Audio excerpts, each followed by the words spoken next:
friends, Friday DLR already.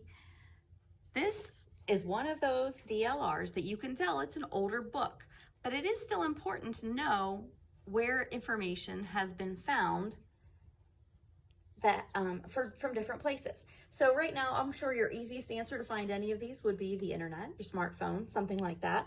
But our choices for these reference sources are going to be dictionary, telephone book, or encyclopedia.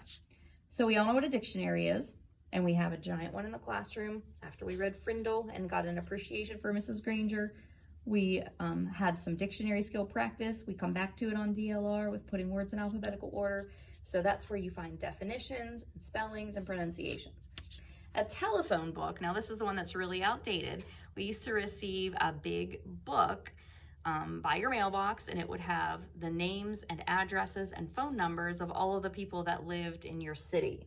So we don't really get those anymore. Every once in a while, I think in the last 5 years, I've randomly had one tossed outside my mailbox, but this is really an outdated reference source anymore, but it would be a place where you could find addresses and phone numbers. And then an encyclopedia, of course, encyclopedias are still around.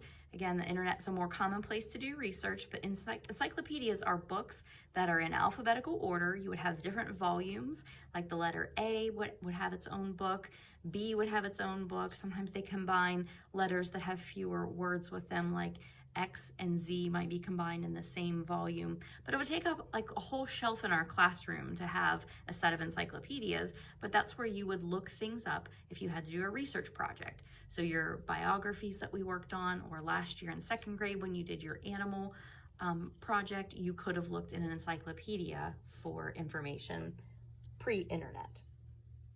So let's see if we can identify which reference source would fit best with each of these. Number 1, what street the closest grocery store is on? That would be a telephone book.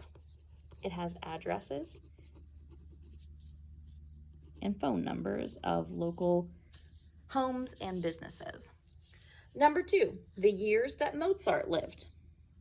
You would look in an encyclopedia.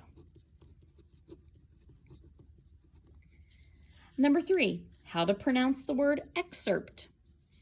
That would be a dictionary. The phone number for Sid's Bagels. That would be a telephone book. And number 5, what part of speech the word trample is. Again, you're going to find that in a dictionary. I'm curious how we did on this page, so give yourself a star for each one you had right and chart your progress down at the bottom. Have a great weekend. I'll see you next week.